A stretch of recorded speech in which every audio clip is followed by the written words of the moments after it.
Welcome to Cross Connections, Season 2, Cover to Cover, as we read along with you each week and discuss the Bible from Genesis to Revelation.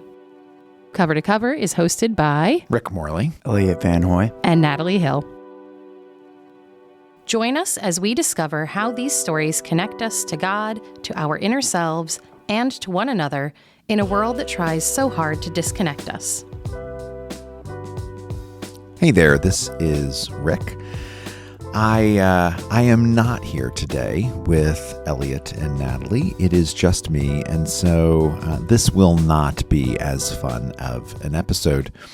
We're at the beginning of summer, and things are both interestingly slowing down and speeding up here at St. David's. As I record this, Elliot and others are getting ready to take our youth on a mission trip in Philadelphia. A whole bunch of the rest of the staff are getting ready for Vacation Bible School next week. And then all of us are going to start eventually going off on a little vacation, a little R&R through the summer. And so we may end up taking a couple weeks off of the podcast, but don't worry, we'll be back full steam ahead by the end of the summer. And we also have some really interesting episodes coming up. I just wanted, on this fourth week as we are in the Psalms, I just want to lift up two resources. One of them we've already talked about a bit, but I want to talk about it a little bit more.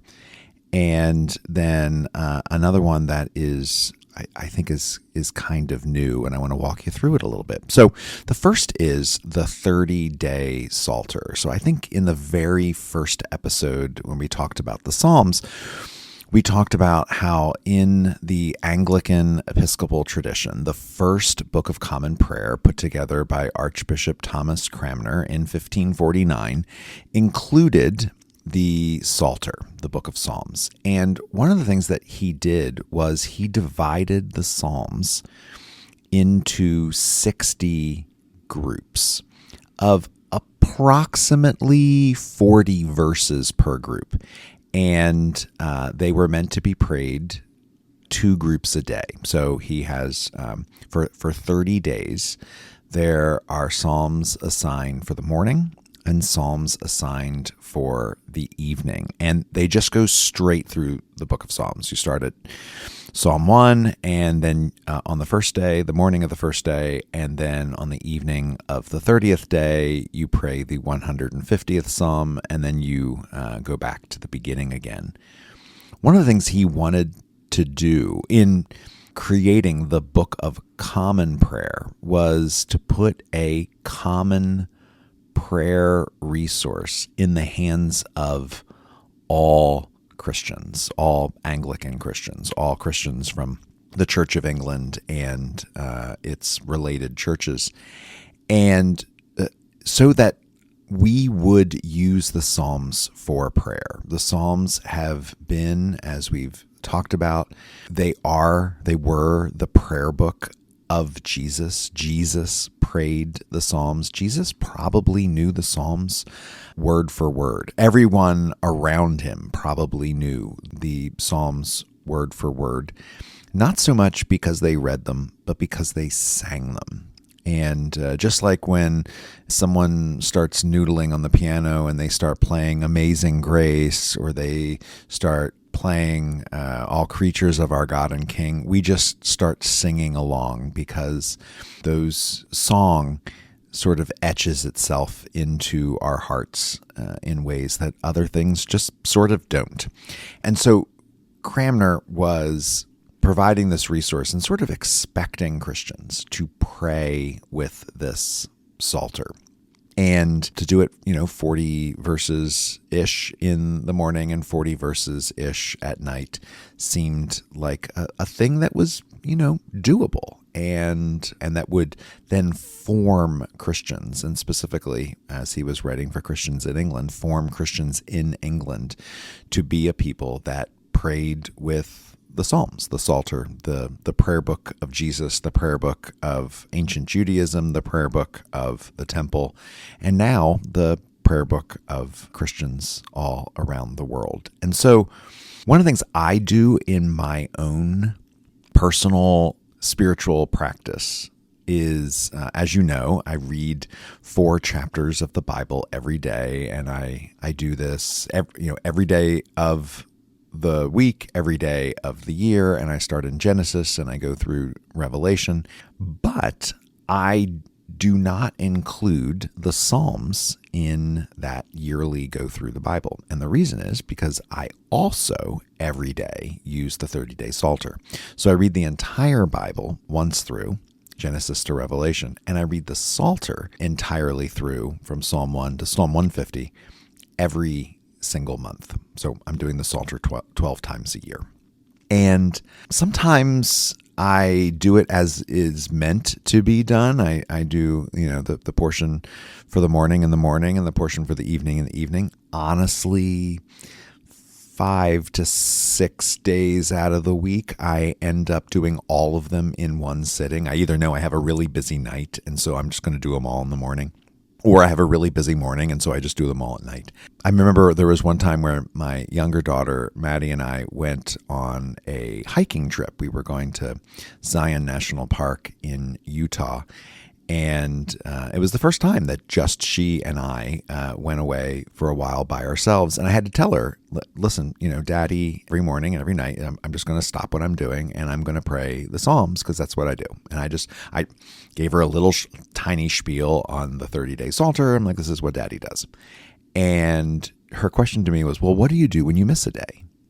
And I was like, well, do you miss brushing your teeth in a day? Do you miss eating in a day? No, it doesn't matter what's going on. It doesn't matter how busy you are, how sick you are, what's going on in your life. You always brush your teeth. You always, find time to eat something. And so just like that, I always find time to pray the Psalms. We have talked about how the Psalms are this incredibly emotional book. And if you're praying the 30-day Psalter, Psalms are assigned for every day of the month.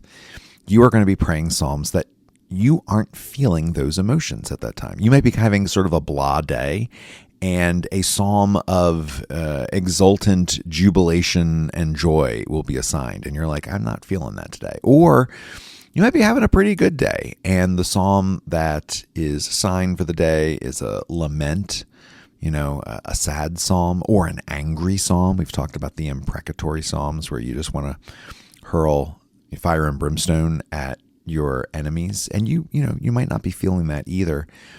The way I use that in my daily prayer life when I come across one of those psalms that just doesn't hit where I am, feeling right now, is that I know if I'm having sort of a blah day, I know that there are people out there that are having great days. And so I pray those prayers of joy with them and sort of for them.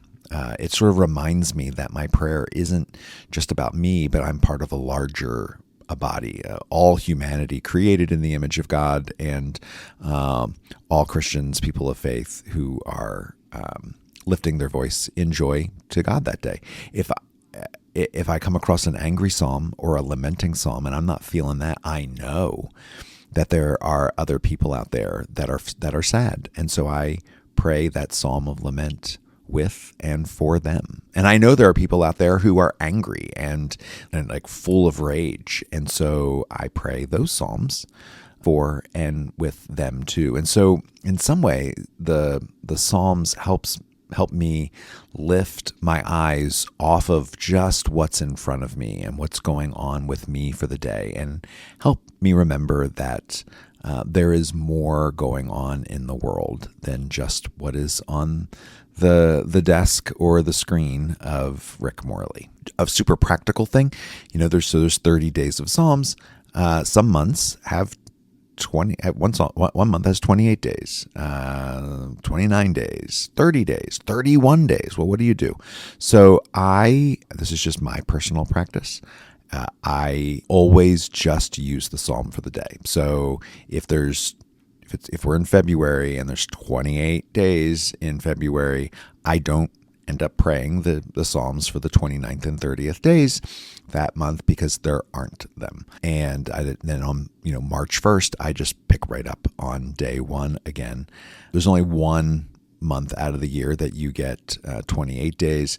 There are a couple months where you get 31 days. And so what I do is I pray the 30th day again, knowing that I've also missed that 30th day set of prayers on the months where there aren't 30 days in the month. So if it's day 16, if it's, what's today? It's the 17th of June. So I know today I'm going to be reading the Psalms for day 17, morning and night.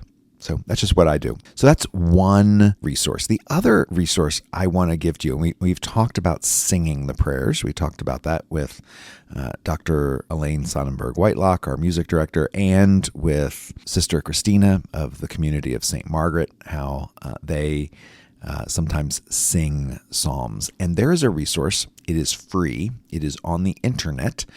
And it is just singtheoffice.com. Singtheoffice.com. Just spelled out. SINGTHEOFFICE.com. And I have no idea who runs this website. I would love to know. I have tried to figure it out. I can't. But anyway, you go to singtheoffice.com and you scroll down to the bottom of the page. It'll say, go to first edition. And you click on the first edition and you will see a block of numbers, and it's Psalms by number. And so you can just click on Psalm 1 and it has the Psalms, all 150 Psalms, are given with Gregorian chant. And Gregorian chant is pretty easy to learn once you get the hang of it. And one of the things I love about singtheoffice.com is it helps you learn to sing in Gregorian chant. So if you're on the page where it says Psalm 1, right next to Psalm 1, it'll say in tone or more, and you click on more, and then it has the psalm tone, and you can play the psalm tone. So here I'm going to click on play full, and it will play what the psalm is supposed to sound like.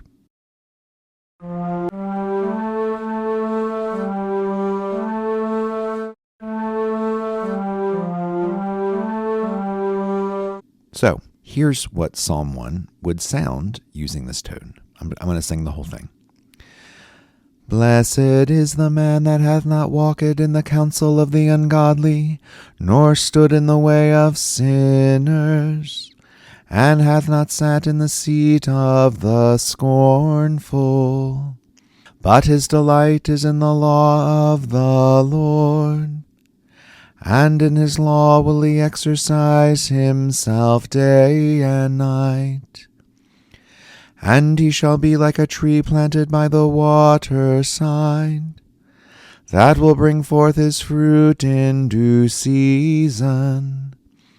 His leaf also shall not wither, and look, whatsoever he doeth, it shall prosper. As for the ungodly, it is not so with them, but they are like chaff, which the wind scattereth away from the face of the earth.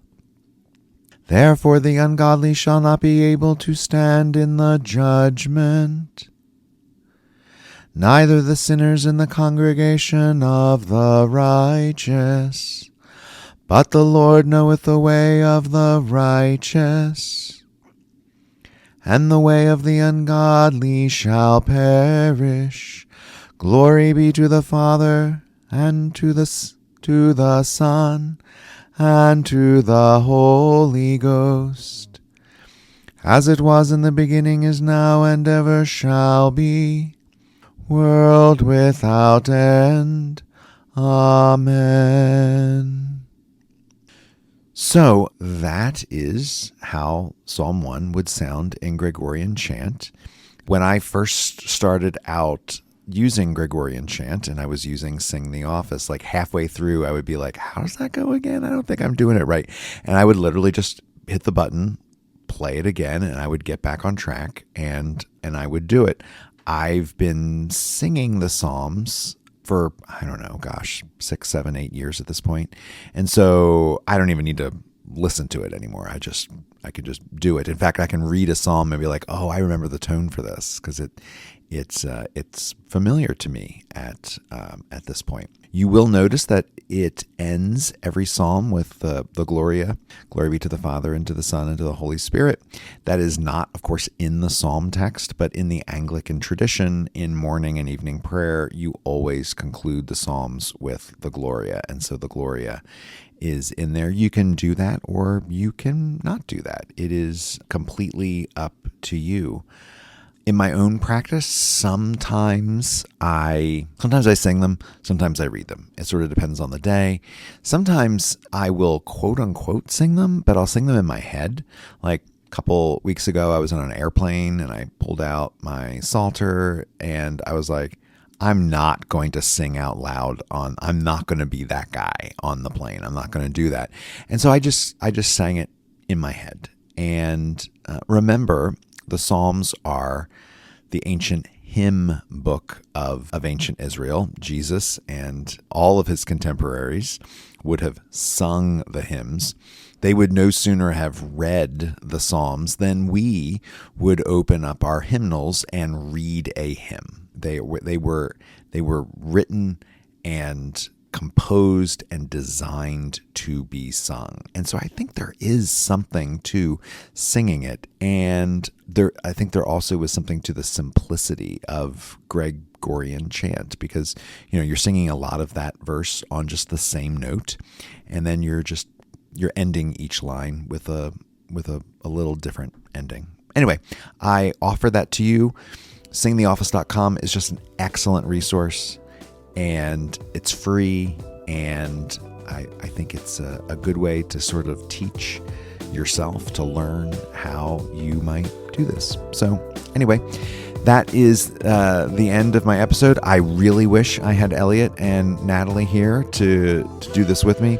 We would have had much more fun. We would have laughed a lot more. But alas, we'll have them again some other time. See you again. Thanks. Thank you for listening to this episode of Cross Connections Cover to Cover. New episodes drop each Wednesday. Please be sure to follow or like us on your favorite podcasting app to find us easily each week, or join us on our email list at stdavidschurch.org/crossconnections. If you have questions for us, you can call us at 484-588-5656 and leave a voicemail with your name, where you're from, and your question or comment. Please note, we may use your recorded voice in an upcoming episode of Cross Connections. If you like what you hear, we'd love if you would share this with your friends and rate us in Spotify and Apple Podcasts or whatever other app you're using so people can find us as well. Don't forget to visit our show notes for the year's reading list and any other resource links we've mentioned. Cross Connections is a ministry of St. David's Episcopal Church in Wayne, Pennsylvania. Season 2 Cover to Cover is hosted by Rick Morley, Elliot VanHoy, and Natalee Hill. Logo graphic design and podcast production by Natalee Hill.Stock Media music provided by Marscott and MoodMode Pond 5. You're welcome to learn more about all of St. David's worship and ministries at stdavidschurch.org.